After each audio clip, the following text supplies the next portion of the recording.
rants, but so I'm just full of rants today. All right, I invited you on Instagram.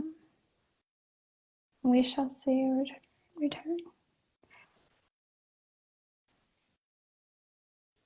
Yeah. Okay. Wave, view. Yes. I don't know how people wave and like don't touch the screen. I see that all the time. They're like, so and so waved at you, and then but like they didn't move their hand or touch the screen. I don't know how that happens. Wait, no, I can't hear you. Hang on. Maybe that. Anyway, so I can hear you. Okay, wait, why accept? Okay, I keep accepting. I keep it. Is it working? Yay! Working. Let me angle this Okay. up. Yes. Everything is set up like so precisely that if I touch anything, I'm just gonna like disappear. Okay, well, don't touch anything. So, okay, I already told y'all on YouTube, I have two rants, but we're gonna talk today about this statistic that Rodney posted last week that had everybody all up in their feels about what was it, 90% of pet parents? 90% of pet owners do not want to be present during euthanasia. Do not want. Yeah. Being the operative words there. Yes. And it was not a quote from a study. As a journalist, I will say that there is not a study for everything. No. We do not, in my experience, only rely on peer-reviewed studies to form opinions. And this quote from my research came from a veterinarian in South Africa. So just because there's not a study to back this person's professional experience up doesn't mean that it's not a valid perspective. So I think that's the first thing I always want to say is just because there's no study to prove something doesn't mean that the person who is saying that, especially a professional with years of experience in a field, that doesn't take away from like the value of their perspective. Yes. You know? And it's also, so there aren't peer-reviewed studies for everything, but I also don't think that we should take peer-reviewed studies like for the highlight that we get. Like, I think, I don't remember who this was, but somebody, one of the big medical journals, one of the editors of the big medical journals is like, yeah, you probably shouldn't trust like 80% of the studies that have come out since the 80s. Like, it's crazy ridiculous how much, we think of, I'm not getting political, but we think of all the lobbying that's involved in our government here in the US. It's the same thing. Yeah, Like, no, it's it's just, true. All studies are funded by somebody. yes. And, So, and research is expensive. So it's usually funded by yes, somebody with deep pockets. And right. that's just reality. So we Yes. can't rely 100% on studies, and they don't exist for everything in life. So if we only believed things that were studied, we would have like no belief systems, right? Like Yeah. Yeah. No, I it's think crazy. that we can't be as literal as some Yeah. people were when it came to this quote. Why don't we start, if you don't mind, tell us who shared it and Yeah. what the perspective you think. We can't speak for him, but he has, responded to a lot of comments on the initial post. So what would you say, Jessica, is like the intention with which that was shared?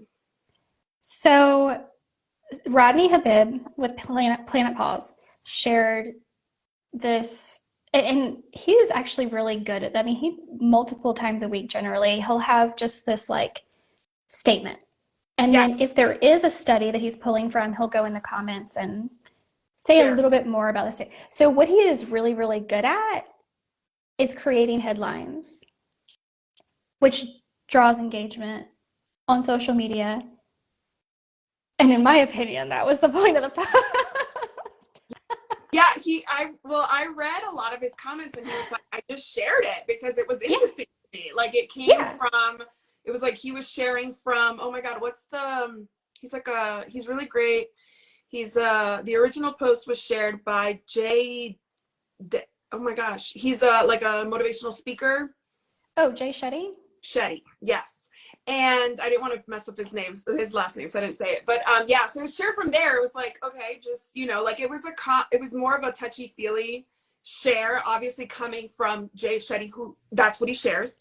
Yeah. And then it was shared by Rodney, who has this huge following in the pet industry. And he knows that the people who follow him are pet lovers and pet parents, mostly in the US and Canada, because he's Canadian, right? Yes. So Yes. it is a shocking number. 90% of people don't want to be in the room with their pet when they're being euthanized. And I shared it on my page from Rodney on my Facebook, personal Facebook. And I shared being like, that is shocking and disappointing. If you can't be there, please ask a pet sitter, dog walker, friend. All pets deserve to be loved by someone they know, because I'm not saying that the veterinarians doesn't love them or the vet tech that's there, it's not enough, but somebody that knows them should be in the room. Somebody that's comforting to them. Yeah, somebody in their life. This just popped in my head. So I used to follow this page on Facebook called Juno's Place, and I'm never on Facebook anymore, so I don't know what's going on there, but I just happened to have been given one of their posts on TikTok over the weekend. And I didn't correlate this, but apparently she had to let one of her dogs go. And I don't know. I don't know when or how long ago. It just showed up on my FYP. And it was from the dog's perspective. And it was like what the dog says when he gets to heaven or whatever you believe in, right? And being asked what happened, and he was like, I don't know, I'm gonna cry. I'm legit gonna cry. I don't know, I was just being hugged and now I'm here. Okay, I shouldn't have said that because now I'm crying. No, I totally agree. Like that was the intention with which I shared it, right? Like, and having the professional pet sitter business owner background, we cared for thousands of pets and hundreds of families. So we saw a lot of these families facing this, and we had to put some pets down on their family's behalf because they were out of town. We had to help some families make the decision, even though we weren't present in the room. They came to us and asked, like, what are your, you walk him every day, what do you think? Or you saw him last year or last month, what are you thinking? So like we were involved in certain clients' decisions, and we saw clients that couldn't do it. We actually had a client whose dog passed away in the middle of the night, and when she woke up, like on the bed, he was gone. And she called me and was like, I can't do anything. Like, I don't know what to do. And so we found the crematorium. We had one of my staff members drive the dog, you know what I mean, to the crematorium, because the client was in full paralysis. And this was an old dog. It wasn't necessarily a shock, but it was a shock because it was not something that was expected for that night necessarily. So I've seen a lot of people embrace this in a way that sometimes you can't be there. Like I lost my first dog, Bachi. I was in college. No, I was after college. I was in DC. My mom had her in Miami because she didn't want me to bring her, because I was young and like out all the time. And my mom, when she passed away, was in Spain. She was with friends. And so neither one of us got to be there. And like that just kind of happens sometimes, right? Like that just is out of your control at times. But I shared this post not because of the 90%. I would have shared it if it had been 50%. I would have shared it if it had been 10%. The 90% was like shocking, yes, but I also read it as don't want to be in the room. So it's like, okay, but like nobody wants to like watch this happen. If you haven't had that happen, it's those moments, even if you're prepared for it, are so hard.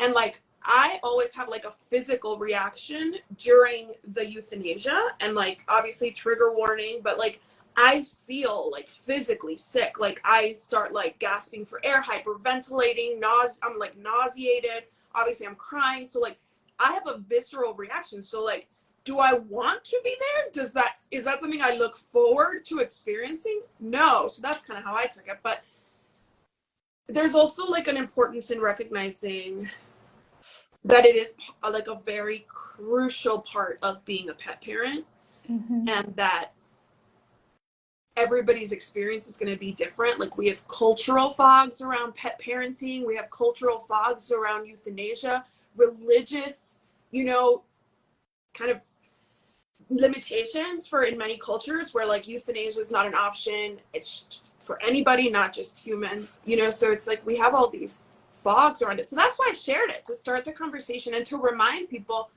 if you have a pet sitter, dog walker, dog trainer, dog groomer that you have a relationship with, reach out, like let them support you, right? Because I know from my experience and from the colleagues that I have, like you, that you would be happy to be like, what can I do to support you through this? And people don't have to do it alone. And that was why I shared it. Shit at the fan. Yeah, it's a big conversation. It's a big conversation. I turned off comments. Yeah. Because people were like, being like, in my experience, this is crazy. I'm like, okay, well, that's great. That's wonderful that in your experience, that is not the case. Bravo.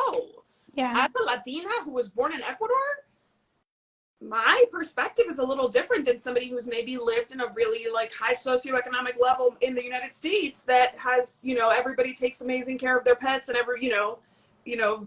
Lisa Vanderpump, rescued them. Like, you know what I mean? Like, everybody's experience is going to be different. So if yours is, you were a vet tech and everybody was, always there and happy to be there, amazing. That is the way I would like it to be if I were queen of the world.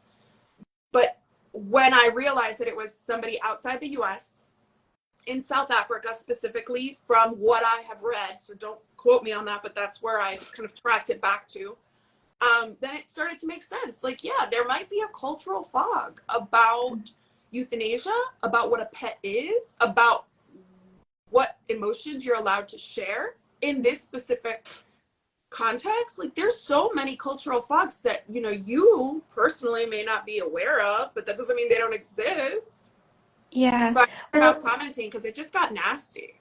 Yeah. And I think that's both like the best and worst part of the internet, because it can, if we let it can open us up to having these conversations to learn about other cultures and how things happen in other parts of the world, and allow us to, one, just become more well-rounded individuals, but like be better equipped to have conversations with other people who aren't the same as we are.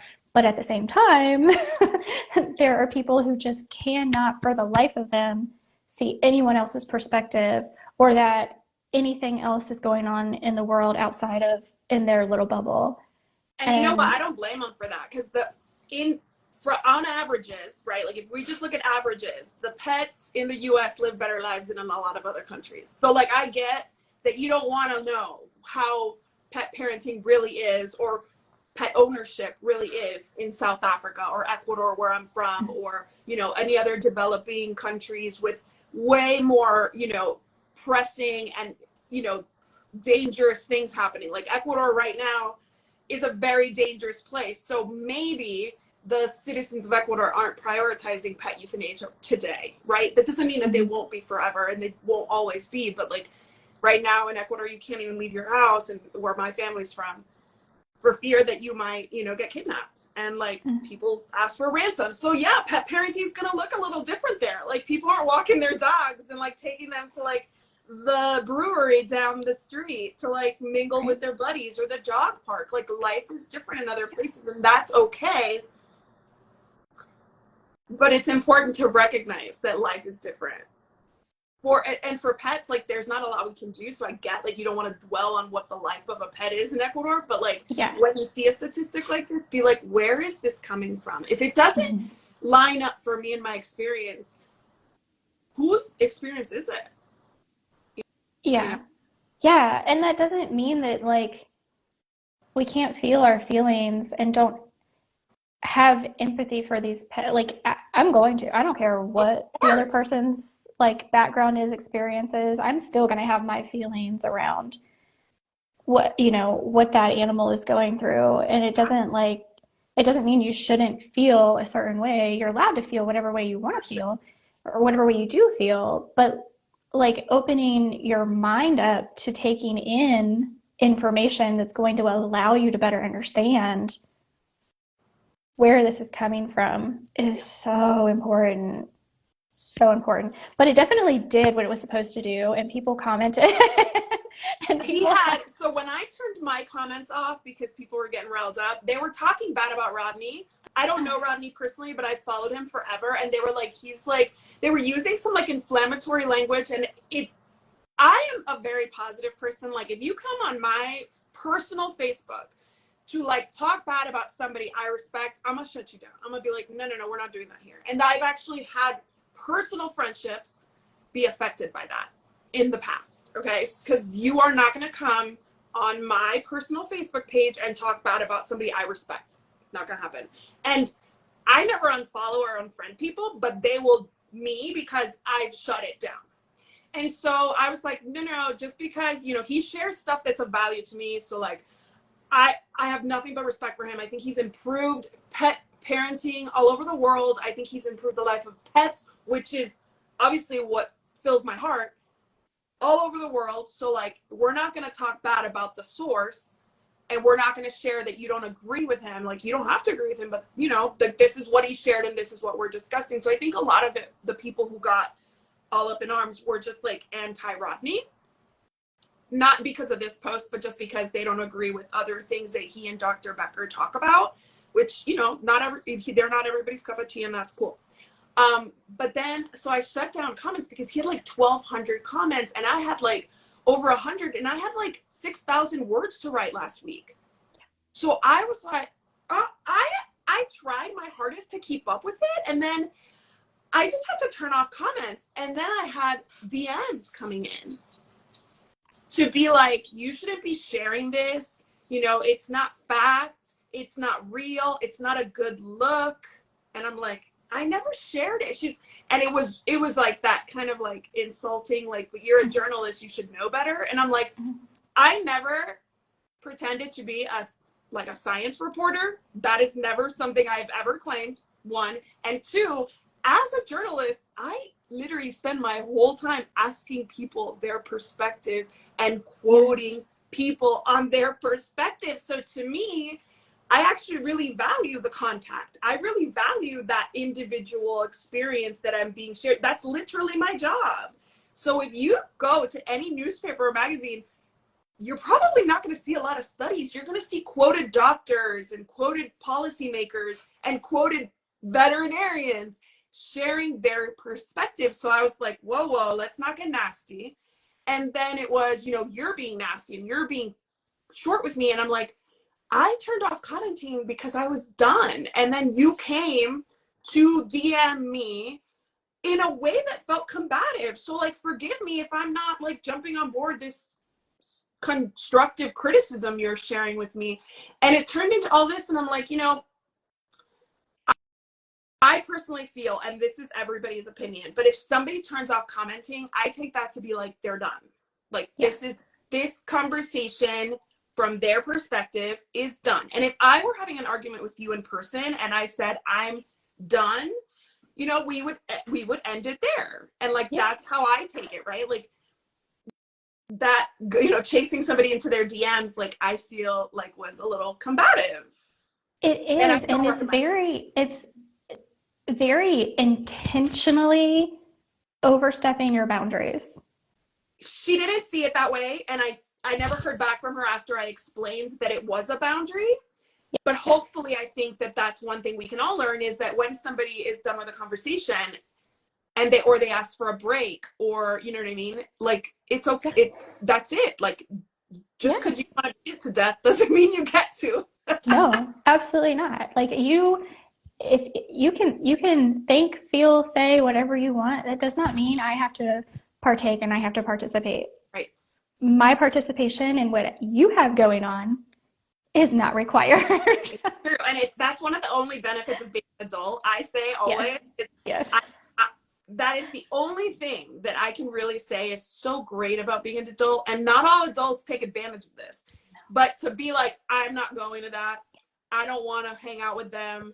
I don't want to continue this conversation. Like, as an adult, I embrace that freedom and that kind of like gift that I have. I know kids wish they could do it, and their parents are like, we're having this conversation. Yeah. But as an adult, like, that's it, we're done. And again, when the people were talking about how the statistic is wrong and that doesn't make any sense and it's not based on a study and who did they ask, I was like, the whole point of this is to discuss. Mm-hmm. Like, what wouldn't I give to have a veterinarian that I can ask in Ecuador what their perspective is on that percentage, right? Like, is this something you see also? Or like in Brazil or in Germany or in Sweden or in Asia? Like, I mean, I would love to have like, a vet in every country that I could be like, hey, what's your perspective? And like within the same country, an urban versus a rural vet,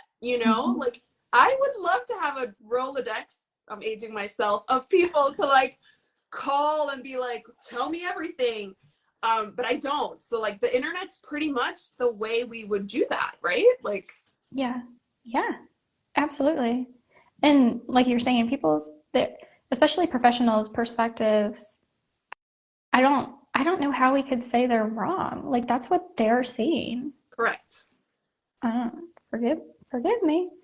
But yeah, but back to the idea that people don't want to be in the room.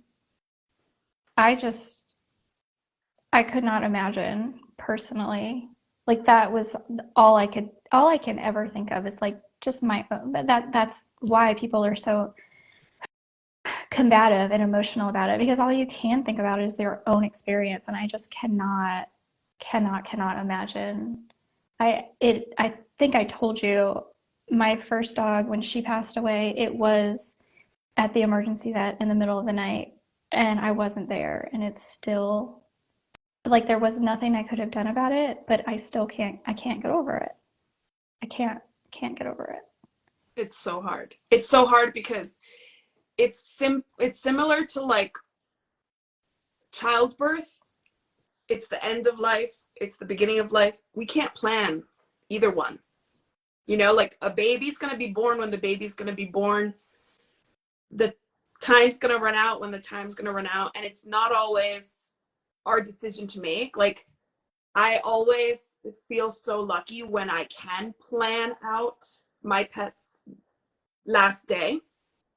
And I recognize that the trauma of not being there, not having been able to plan, things happening so fast that like it moved way out of control, and now you're like stuck with this like finality of what really happened.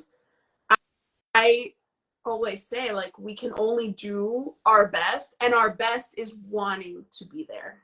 Like, the fact that people don't want to be there makes it clear to me that we're and I'm talking Western culture, because obviously it's way more in complicated, where in any religion, and Eastern religions like Buddhism is completely against euthanasia. So I'm only speaking about cultures where euthanasia for pets only is considered okay. Like I'm Catholic, and in the Catholic Church, there is no teaching that says that we can't euthanize our pets.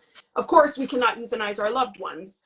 It is a capital sin. We do not do that. But for those people who it is okay, it's legal, it's under the right circumstances, your religion allows it, your value system allows it, I feel like even then, it still has such a negative connotation for a lot of people because they feel like it's the wrong choice. Like, this is not good. And I'm a very spiritual person when it comes to the last days. And I've always said that when it comes to euthanasia, if you have that choice, that too early is better than too late for most people and for the pet, right? Because of suffering, that's such an important part of what you're trying to avoid.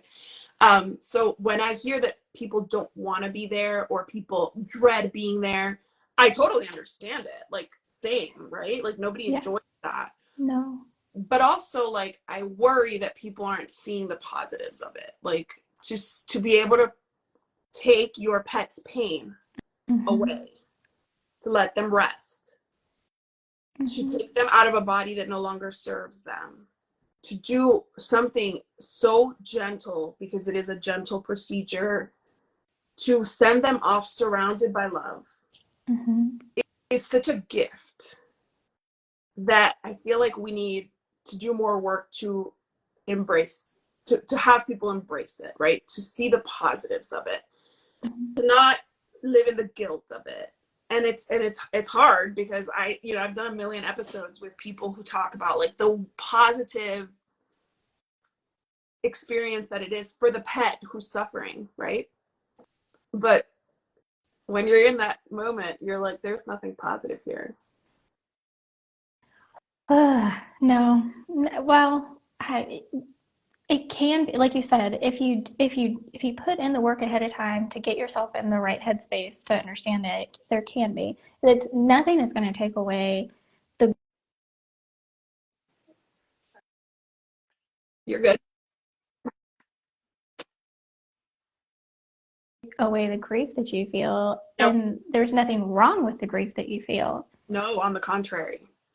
But being able to see that you're giving them a gift, I think that's where you're going to find the most like beauty in the situation, if there is any.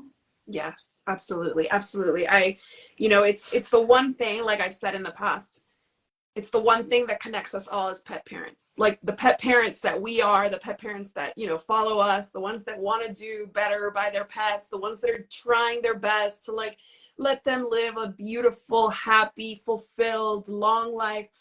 The one thing that's going to connect us, no matter what we feed, no matter where we live, no matter how often we walk them, no matter who walks our dog when we're not there, no matter what, the one thing that's going to connect us is the fact that most of us will outlive our pets repeatedly, and that we're going to have to experience this. And in my home, there will always be a pet, which means that there will always be a possibility of that decision having to be made. My 12-and-a-half-year-old dog is over here, and every day I look at her and I'm like, you're looking good. But if she gets an upset stomach, I'm like, is it cancer? You know what I mean? Because of her age and all that. So it's something that is reality.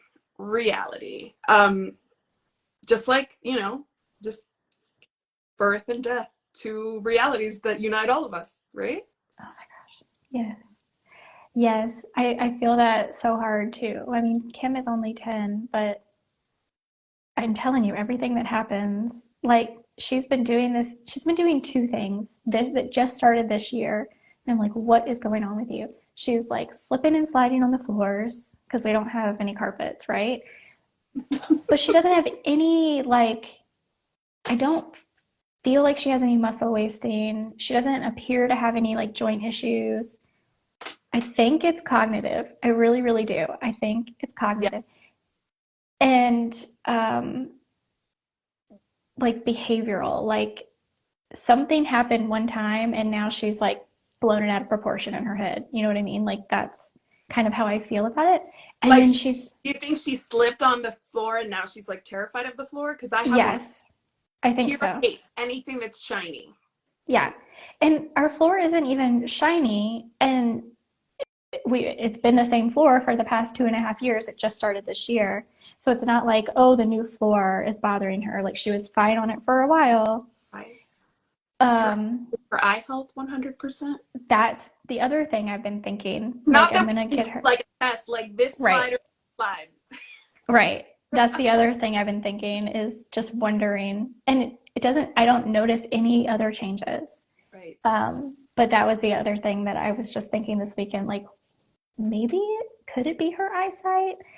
And then she's been doing this th like I don't know if she's getting like a kink in her neck where, and this is the third, it's just started again today, the third time this year, she won't turn her neck to the right. But she's not sensitive. Like I can touch it, I can massage it, I can palpate, like I can do all the things, and she's not reacting at all. So I'm like, why are you not moving your neck to the right? I do not understand it. Right. And of course I tell my vet and they're like, huh, that's weird. See, it's funny because I have had so many old dogs recently. So like when my husband and I got married in 2015, my dogs were Oh my gosh, I'm sorry. Dr. Laurie Coger just joined us. Hello, Dr. Coger. How are you? hi. So happy you're here. I don't know if you saw the post that Rodney did last week about 90% of pet parents or pet owners don't want to be with their dogs in the euthanasia room, but I know you're a veterinarian, so if you have something to comment on that, please do. Please do. We want to hear from every veterinarian across the world. Yes. So yeah, that's what we were so talking about. Senior dogs this whole time. Like my dogs were 17 when like 17 were 7 when my husband and I got married. He had 2 old dogs. Hi. And honestly, like I'm just like used to having old dogs now. So like I had 4, I'm down to 1, right? Because life. And every time Kira does something, I'm like, right? Not yet, Kira. Because I told Ty he needed to live to 15, and he did. We let him go at 15 and a half. And I'm hoping to get 15 out of her too. There you go. Tell her. Yeah, I know. Manifesting. Over 90% of her, yes. Thank you. But do you have to ever convince them? Has there been moments where they're like, I don't know what to do, I'm scared, or I don't want to be in there, especially maybe a male pet owner who doesn't want to lose control from the experience? Not to, but that's another cultural fog that could happen. Yeah. I mean, I know I have talked to some of my veterinarians in the past, and they have said that most people stay, but that they have had to explain to people that if you leave, when you leave the room, if I have to take your pet in the back, they are looking for you. Yeah. Like they have had to tell people that, and then they're like, oh, okay, yes, I'm going to stay. I'm going to be here. Yes. And it kind of makes them realize like, oh, like this is important. Yeah, we don't know any better, right? Sometimes we think, is it better for me not to be there? Like, is my loss of control or my inability to hold back what's coming worse for my pet? Like, I know a lot of people think that. So a lot of it is education, like where the vet says, no, it doesn't matter. You can cry, you can, like what I do, cough. I cough constantly. It's so weird. It's just like a visceral thing. It's happened 3 times with my old dogs, my dogs, because I helped some dogs and cats transition that weren't mine. And I still cried. They were my clients' pets. And it's still so sad. But like, obviously the visceral reaction was just with mine. But I've never even thought about it. I'm like, I'm gonna be there. I don't care if my crying upsets them, because usually it happens after they're sedated anyway. But I will be there. Like that's just what's gonna happen, because I know that my pets don't care about that. Like Yeah. They asked to stay. The guy's not that different. That's good. I don't know where you're located. That's really good news. I love that. So she's in like upstate New York, I believe. Good. But yes, no, when I have had to do it, and I have had to do it like 6 times now in my life, maybe 6 or 7, and I'd have to go back and think, and I don't want to. I am a blubbering, like I don't know how I have this much liquid in my body mess. I mean, it is so difficult. And yet I've never even considered not Being being with them through it. Because it's not about me. It's not yeah. about me at all. Well, I'll tell you from the Latin perspective, I'm Latina. I was born in Ecuador. My family's from Spain, and I was raised in Miami, surrounded by Latinos and machismo and all that. We're a great culture. So that is not to say anything bad about, there's nothing I'm more proud of than being Latina. But for example, my mom was raised to be pretty stoic.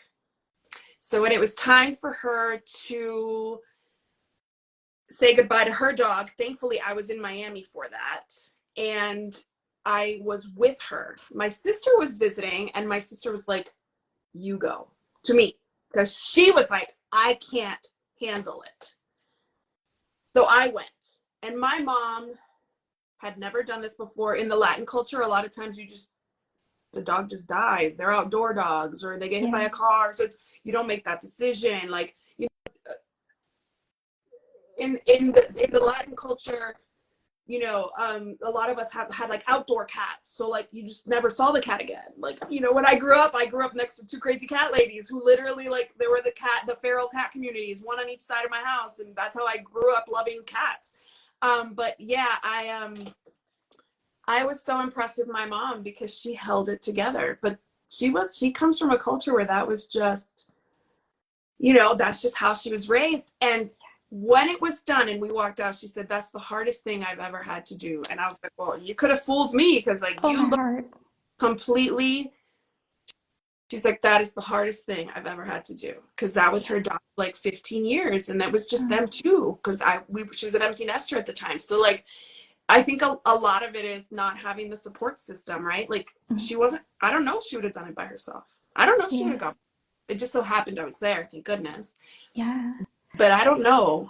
So Dr. Coger says those that don't stay usually have some trauma in their lives or something they haven't processed, yes, or they stay at least until pre-meds have anesthetized the pet. Yeah, yeah. Let me tell you, I had a Chihuahua, and that might have been the hardest decision I've made, because she was completely there mentally, but her body couldn't do it anymore. Right. And so I struggled and struggled and struggled with it, because I'm like, she's there. She's connecting with me still. But she had a collapsed trachea, and she, for like 48 hours straight, hadn't slept because she couldn't stop coughing. And I'm like, we can't let her live like this. And this was before I knew about, you know, of course, maybe 3 months later, I saw somebody talking about getting like an oxygen tent, doing all these things. But this was things I didn't know at the time. And she was too old for the surgery and all the things. And the vet came to my house and gave her the like sedation part of, you know, the first part. And let me tell you, this Chihuahua did not stop barking. Would not, like, they left the room so that we could have time with her while the sedation meds were they walked back in. She just right back at it. Like, it was weaker because, you know, the sedatives. But she was just like, no, these people are in my house and they are not supposed to be here. And I was just like, oh my great. And it was just that more of like, she's there. This is her. Her personality is still all there. But like, I can't let her live this way. Same. So that was Titan's experience for sure. And I actually have Madison Moreno on Facebook saying goodbye and being there is the hardest thing. Kills me every time, but I have to be there to hold them. And like, that is the gold standard, really, truly. Being there, holding them is the gold standard. And doing home euthanasias, I'm glad you both mentioned it over here on Instagram, because I've only had one at-home euthanasia. I have a fantastic veterinarian who will always try her best to do an at-home euthanasia, but she has a single vet practice and sometimes it's not doable. But she did it for my first dog, Socks, the first personal dog I had to euthanize. And she came to our house June of 2020 during the pandemic. So because she was doing a lot more home stuff, and not bringing pets in. So she was like trying to see all the pets in one home together, right? So she came to euthanize Socks, and it was the most beautiful. And I had just had a baby. I was 3 months postpartum. My toddler was 2.5. And so Chris and I could both be there, but he could like man the kids and like, you know what I mean? And she was in her home, and we actually said goodbye in the backyard. And she just like laid rested right on the bed that we put out there under the tree. She would always like nap under, and it was just so beautiful. So if you have the opportunity to do that, I do think it adds an element of peace for everybody involved. And then of course you're home, right? So like you're in your sanctuary, they're in their sanctuary. So there's less stress of the transport, and just like that drive to the vet is Yeah. gut-wrenching. And scary for some pets, and they don't like to be in the vet's office to begin with. But then also, and the reason why I started doing it in home wasn't for my comfort, though I have had experiences like that. It's for my other pets. So they realize it's not like, oh, I took somebody away and they're never coming back. They never ever come back. They see what's going on, and they can inspect that, their friend is no longer living, and they can be part of the send off, or whatever is happening. So Titan was still here when Socks when we said goodbye, and he was the only one here at the time. The other dogs, my husband had just deployed, so the other dogs were in upstate New York actually with my in-laws. And so we thought Titan would not last long after Socks. They had grown up together. They were best friends. We thought he was obsessed with her. He did not have any of the like grieving symptoms. He was so at peace with it. He had like seen her decline. He saw her pass. He was right there, like sniffing around while the procedure happened. And I do attribute a lot of it to him knowing, because he was a bit of an anxious dog. So I think he would have been like, so what happened? But he was definitely so at peace with that transition, more so than he was when we had to say goodbye to Radar, who he really liked, at the vet. And that was only, again, because it was kind of an urgent situation and the vet couldn't get out to come to us. And I wanted that vet. So Madison's asking, can at home be done for kitties who are afraid of other people? Absolutely. I think that they'd probably do some kind of medication prior to calm them. Mm-hmm. You would probably know better. Yeah. I talk to your vet about it for sure. I mean, most veterinarians that I've dealt with are willing to do whatever it takes to make the pet as comfortable as possible. Yeah. As long as they can. A veterinarian who's just a single vet in a practice, it's hard for them to get out and do things like that. But there are services out there that this is what they do. Yeah. Is And in-home also, euthanasia. a lot of fear-free veterinarians will even have a protocol for your vet to come in for your pet to come in for regular visits. Like, I'm fear-free certified, and I took the vet tech course before they had the pet sitter course, and they talked a lot about giving gabapentin to like cats before coming in. So I don't see why they wouldn't be able to do that before the at-home euthanasia happened, so that once the vet arrives, the cat's already kind of like in a suits. Yeah. Absolutely. Oh, this is such an emotional topic. But it's such a blessing, it is really such a blessing. And like, I don't like to think about the experience I've had, obviously, because that'll bring tears to anybody's eyes, even the strongest person with the most experience. I don't like to think about it, but I always think like, what a blessing. What a blessing that your Chihuahua didn't have to continue living with pain and like not immobility. Like Titan was getting to the point where he was not living with dignity because he was soiling himself. He couldn't get up. He was slipping and sliding all over our floors, no matter how many rugs I put down. And I was afraid that the next day could be a broken hip, and that's a lot more painful, right? So but at some point I have to make a decision to take his pain away. And I heard this quote, and I don't know who said it. It was a pet sitter in one of my pet sitting groups, and I attribute credit if somebody wants to claim it. But it was, you take away their pain and you make it your own, because of course it's a different type of pain. You take away their physical pain and make it your emotional pain. But it is such a gift that we can do that for them, like taking that suffering off the table. And yes, we're going to be suffering, but You're gonna make me cry again. it's the right thing to do. When it's the right thing to do, it's the right thing to do. And I'm so happy to hear that most Americans that commented have not seen 90% of pet parents want to leave. I do think it's completely cultural. I do think it's completely there's very nuanced, I have to ask my dad, to be honest with you. My dad's in Ecuador, and he's a huge animal lover, and I have to ask him, are there, is that customary, like, do you take your pets? Does your vet come to the house? Like, I don't know. And he's had plenty. So, it's things that we don't know and we don't ask maybe. And especially in my culture, I feel like it would be a good conversation to have with my dad, just to normalize this. Because it is, again, it's something we will all experience. Oh my gosh. Won't we all? And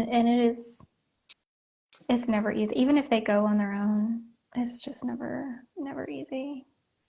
That's interesting that you should mention that, because recently one of my husband's friends, who's I believe younger than my husband, and here in El Paso, I don't know what his background is, but he was like, I don't want to euthanize my dog. I want him to die naturally. And he had cancer, and it was like really bad. And he was asking my husband for tips on like pain management and like how to keep comfortable. And so my husband's very also spiritual, very much a dog lover, and like a very warm and fuzzy type. So he was like, do you mind if I ask you, like, why aren't you considering euthanasia? And he said, I just want him to go on his own. And Chris was like, why? Like, you know what I mean? Like, what makes that better, right? So like, it was like this really good conversation they had, and the next day he actually took him in, and the vet was hoping he would do that, right? Like, the vet was like, this is only going to get worse. Like, that there's no fixing this. And it was a very aggressive form of cancer. It was a very young dog, so it was super, super tragic. And thankfully, he went to the right person, my husband, who made it okay. That's okay to either one. Like, you can let him, no judgment if that's what you choose. But like, that's not your only option. So just know that it's okay if you choose something else. And I mean, I can see that. Like, especially, I don't know if I want to say it this way, especially those of us like maybe in the more natural holistic space, like we do want, like, we can get so like fine-tuned into everything natural, everything. And like, can we get to that point where we even want all death to be natural? And is it wrong if we don't?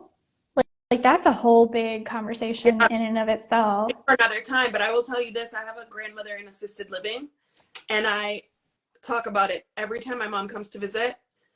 We talk about how we understand mercy killing, like, where they're legal, for humans. We totally understand it. Would we do it? We don't know. You don't know until you're faced with that. But yes, like, you get to the point where you understand that, because you're like, okay, yes, of course, when the body's ready to go, it's time to go. I'm Catholic, so we don't play God, right? We don't play God. Yeah. Everybody goes, or is born and goes when it's their time, right? That's my belief system religiously. But also, I have had personal experiences with humans that I would have loved to have the option to euthanize them. And my grandfather comes to mind. When he passed away, he lasted a lot longer than anybody thought he'd last, and it was really traumatic for everybody, and he was uncomfortable. So let's see, as Dr. Becker says, not addressing pain in whatever way is needed is not natural or holistic. I love that. I do too. And because we can get into this like really long philosophical conversation where I actually don't want to get into a philosophical conversation about it, but because I think philosophers in general just drive themselves literally mad, because the answer isn't out there for us to find. It isn't. We have to do the best we can and trust our own gut feeling and intuition. And I so appreciate, Dr. Coger, that you said that, because for me, that absolutely, and I think whatever we can do to give ourselves the best, our pets, the best quality of life possible, that's the best we can do for Yes. them. Yes. And I will always be a believer that there's no perfect time. If you're waiting for the perfect time, I hate to say it, it's not going to happen. I mean, very few people will say that it was, perfect timing. You'll know when it's a proper time, an adequate time. And your veterinarian is always going to be that last, like that check and balance, right? Like they're the checks and balances. Because if it's not the right time, they won't do it, right? Like they'll advise you not to do it, or they will ask you if you're ready. But if you go and you say, I'm ready to say goodbye, and they agree with you, that's what's going to happen. So like trust your veterinarian and your relationship with them as well. When I took Radar in to say goodbye, my veterinarian, who loved him and they had a great relationship, she didn't even examine him. Like, we had spoken on the phone. I had told her the symptoms. She knew his history. And so there was no examination, just like with Titan, right? With Socks, she got sick. So yes, we needed to make a determination of what was going on, what were the options, but at some point your veterinarian's going to say, I'm so sorry for your loss. What can I do to support you during this process? With my last euthanasia, my son came with me. He was 5, and the veterinarian knows, like, I want to go, I want to be there. And I looked to my veterinarian and I was like, you're the expert here. What do you think? And she was like, I think it's great.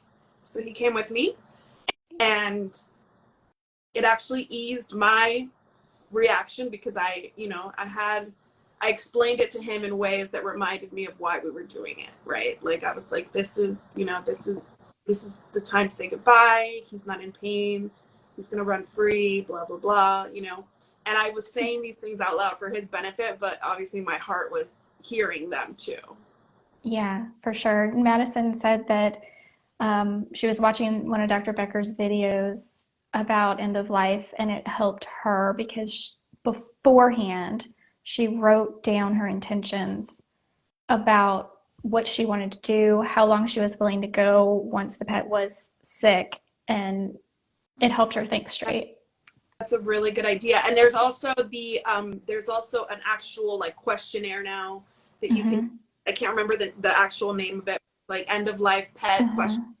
And it will, how many good days versus bad. Yes. Are they mobile? Are they eliminating normally? Are they completely incontinent? Are they covered in their own feces? Like, all those, it asks you very specific questions, very objective, no judgment questions. And then at the end, you kind of determine where the quality of life, it's the quality of life scale, I think it's called. And I think those kinds of things are such good resources when you can't think straight, you can't think for yourself. And that's really, it's something we should all think about long before we're in that position, for sure.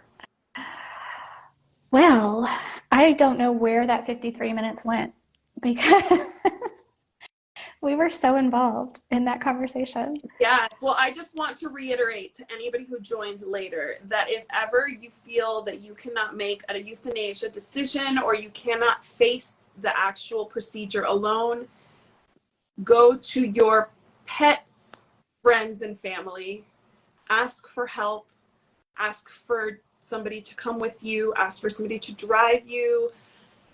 You don't have to do it alone.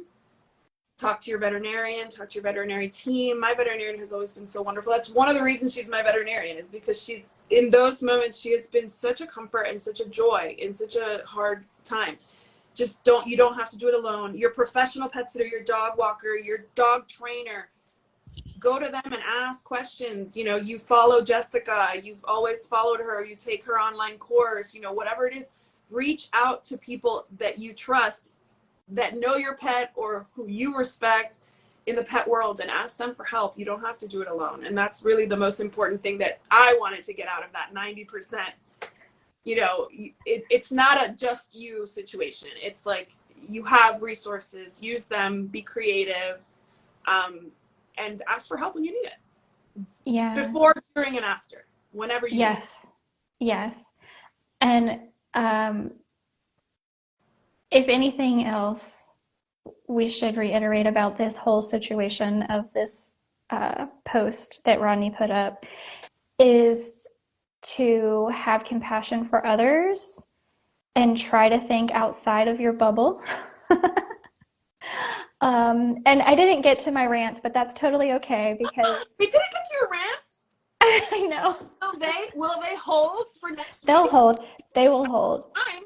Well, okay. Well, my first rant. If Dr. Coger is still here, I would actually love for you to chime in on this because anybody that ever asks me about a vaccine protocol, I go and give them Dr. Coger's vaccine protocol for puppies and kittens, dogs and cats. Because just to be clear, I am not anti-vax. I am pro responsible vaccination. And to kind of piggyback off of last week's topic when we were talking about this mysterious canine respiratory illness, I think we're finding it's coming out more and more that we do think this is a bacterial infection that's being spread around. And still, more often than not, especially some of the more traditional, veterinarians that don't practice holistically or integratively, and then other people, just influencers and things that may not be in the holistic or integrative realm are all in news channels, blah, blah, blah, all the places. Get your pet vaccinated, make sure your pet's up to date on vaccines. And it's like, and I've even heard some people talking about they're working on a vaccine for this respiratory illness. And I don't think that's where our heads should be at all. Well, I mean, the vaccine will only work against this if it's the pathogen that it's meant for, right? So, like, let's be clear. Like, right. If that were the way it worked, oh, good, we have wormsandgermsblog.com. Yeah, like if all vaccines worked for every pathogen, why would we have needed a COVID vaccine, right? Like we would have just used the flu vaccine for COVID, but that's not how it works. We all know that. So yeah, I've seen that a lot too. I think, like we said last week, the focus right now needs to be on lifestyle changes, not on vaccines. Yes. Yeah, like your rabies vaccines, whether or not you want to get it, is not going to help with this specific. Yeah, I just Googled this Dr. DeBovie at Cornell, respiratory things being overblown. Yeah, absolutely being overblown by the media. Well, so I shared last week that I think from my research, the University of New Hampshire has identified this a year ago. So like this is not new, first of all, and it's not really spreading as fast as they want us to believe. So yes, like there have been some dogs that get very, very sick, but like the panic. Yeah, mycoplasma, that's what I'm seeing too, which will make, So I'm sorry, for those who may be just listening to us, Dr. Coger is saying this respiratory illness is being overblown by the media. Absolutely agree. And she also says it appears this disease is being caused by a mycoplasma, which will make a vaccine very difficult. Again, yes, that's also what I've been looking at. It just doesn't make sense but of course that's what the media is saying, vaccinate your dog, and it's like, why? Well, where is our critical thinking?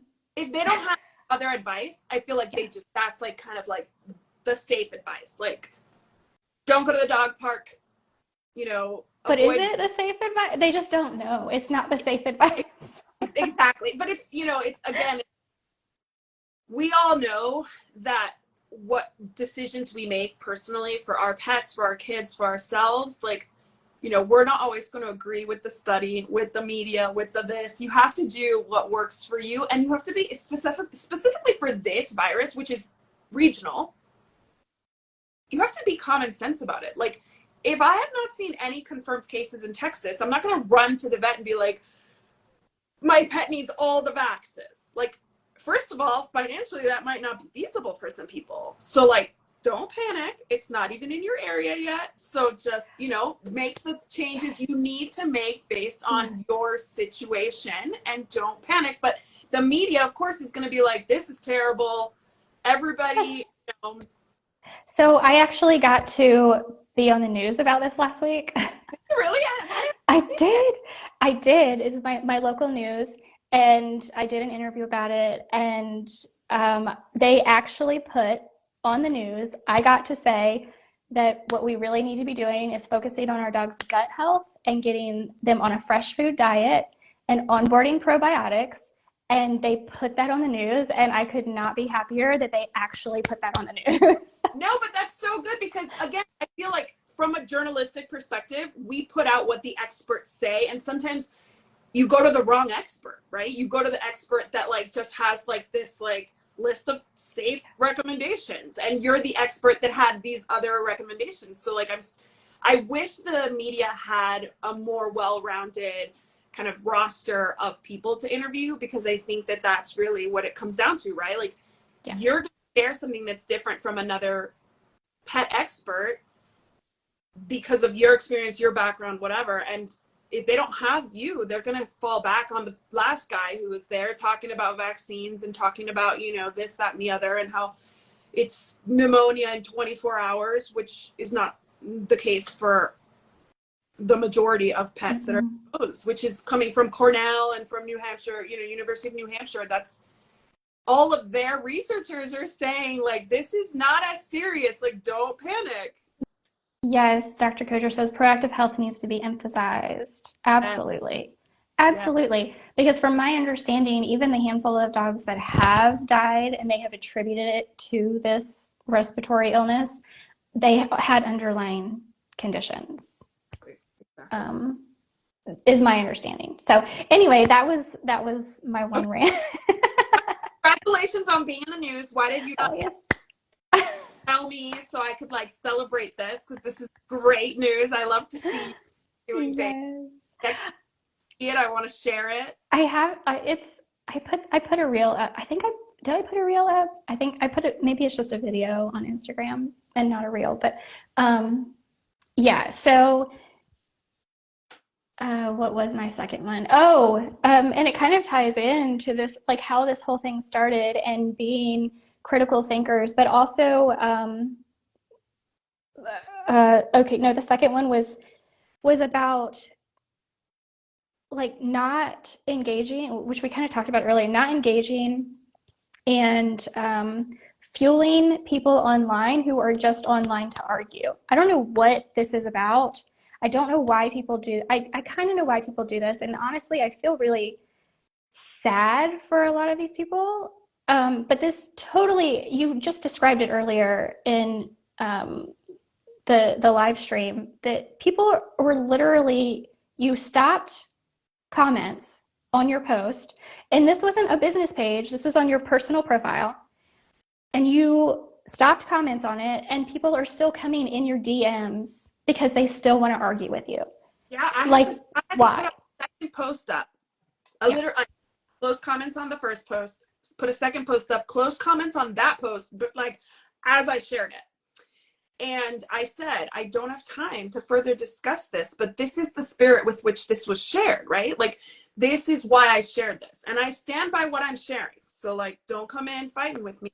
But what's interesting, it's interesting you should say that, because yesterday night, and I don't know if it was posted yesterday, but Danielle Lambert, who is a veterinarian coach, so like she helps veterinary practices grow, and she does marketing and coaching with them.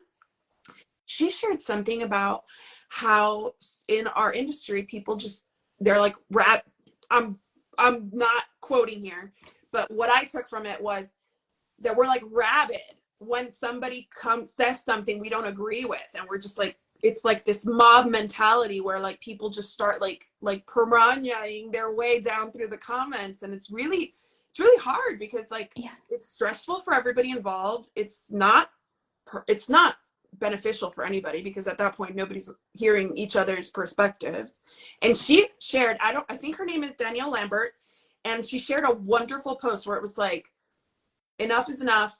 Like, you know, veterinarians need to support each other. And I don't think it's just veterinarians. I don't know what incited that post, but it's dog trainers. I mean, we hear about dog trainers fighting constantly. Mm-hmm. I will say pet sitters and dog walkers are way less intense from my experience, but there have been people I've had to block, like where I'm like, this person is in my group coming in, sharing things that are not accurate, giving bad business advice, and they're not hearing me say like, enough is enough. So I had to block. But like, for the most part, dog trainers, like the you versus me is so intense. Oh, Dr. Coger, I do. She says, you have no idea how the trolls come out, gotten threats, told I was dangerous, should die. Dr. Coger, I have had people tell me that the exact same, not only that I should die, that my pet should die.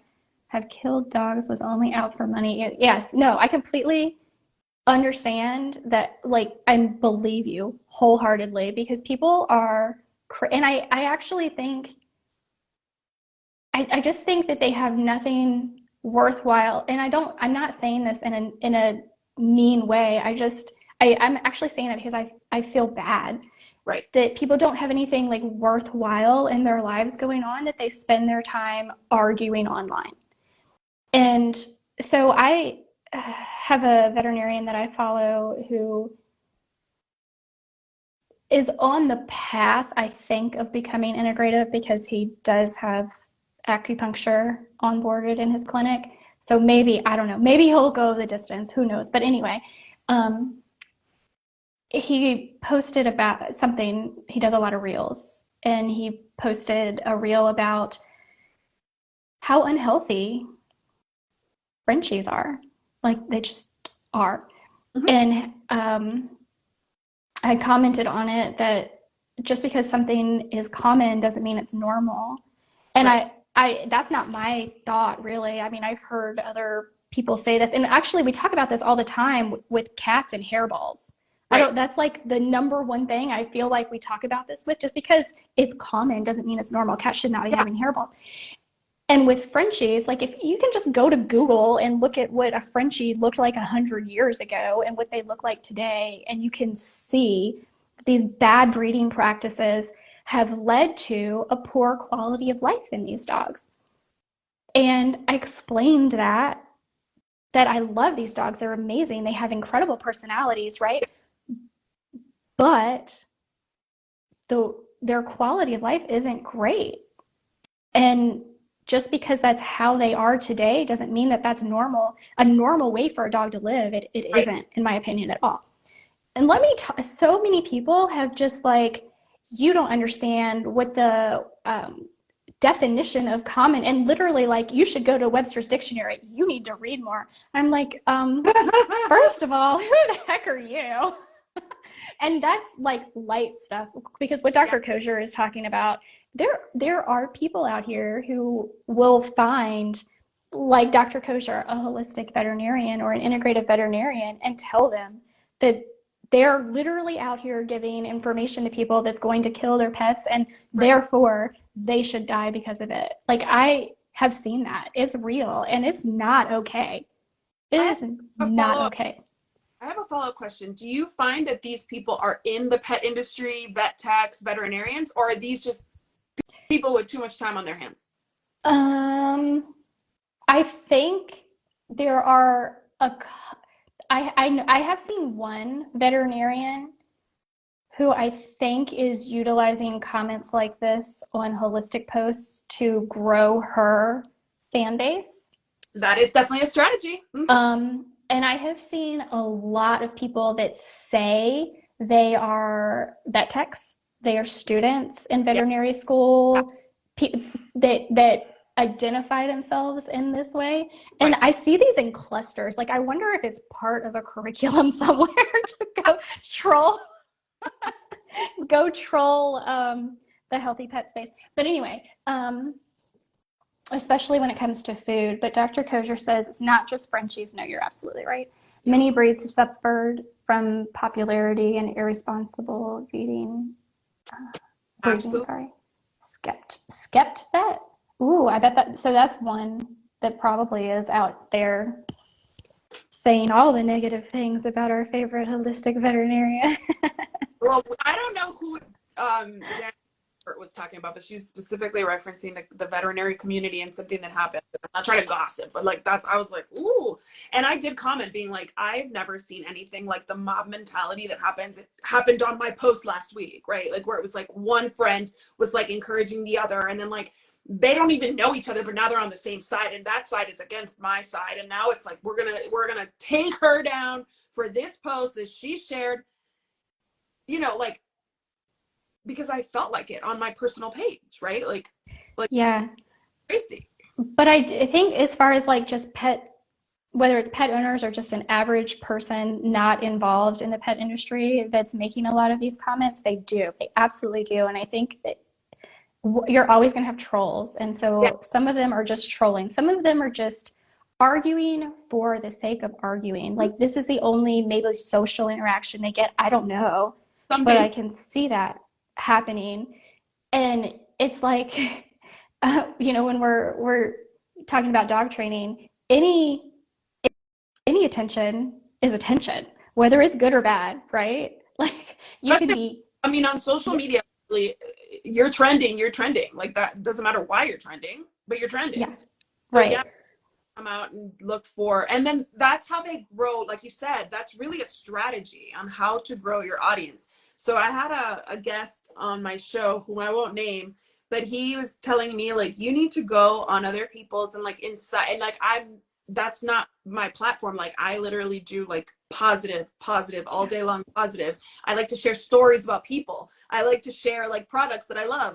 I'm not a veterinarian. I'm not sharing health advice. I'm not doing any of that, right? So like that's not but he did.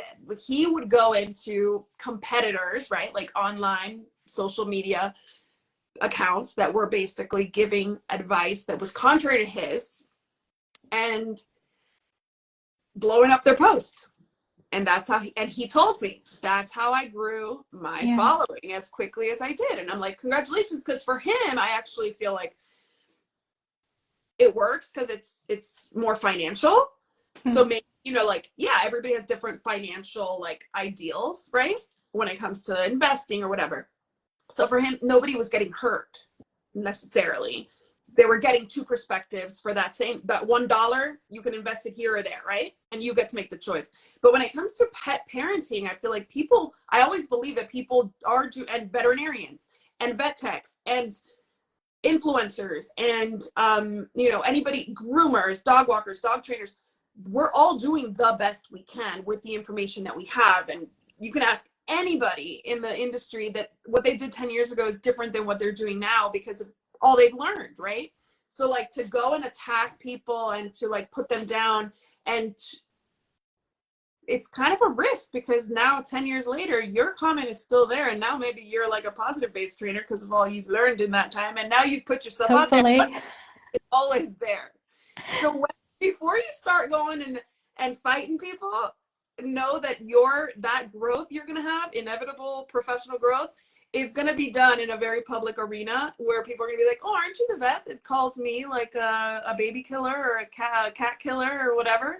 Aren't you that guy who came over here telling me that probiotics don't matter or gut health is a fallacy? Like, oh, look at you promoting this product. Yeah, yeah.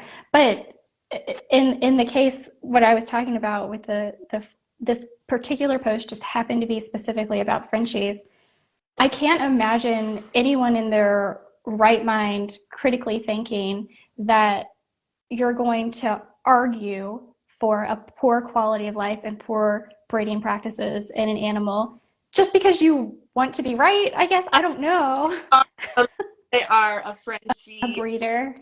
Yeah, Yeah, that's the only thing I can think of. Or like they're right. really one, or they really just have like drank the Kool-Aid about that breed and like all the Yeah, breeds. Somebody's believing what they're selling. They're picking up what they're putting down, right? Like not all of us, but a lot of people, that's why the breeds continue. That's why people keep buying them, because they'll hear from somebody like you and Dr. Kosher saying, like, this is not a good option. This is not healthy. But somebody else will tell them, it's fine. Like, and they'll give them a good explanation or a good enough explanation, and they'll do what ultimately they wanted, which is to buy a Frenchie from a breeder that they'll later say, oh, I'll never buy that breed again. It was so sad. And they're wonderful. I mean, they're such incredible dogs. They're so sweet and they have so much personality. Like, I get it. I couldn't do it though, just because I know, like, I wouldn't want to support a breeder who's breeding poor Yeah. quality of life in a dog. But that that's breeder me. has a sales pitch down Yeah. to a T, and that breeder will make you leave thinking you got the best Frenchie, the exception to all the rules. Right. Yes. And that's not to say, and I actually do think there are some breeders out there specifically with Frenchies that are trying to undo some of this. And so anybody listening to this, I'm not across the board saying all Frenchie breeders are bad. And neither one of us is anti-ethical.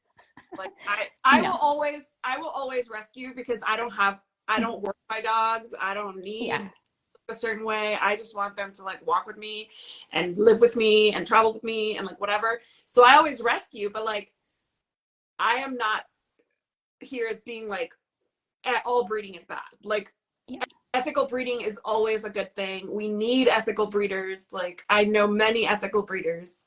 So this is not an anti-breeding conversation. No, so not at all.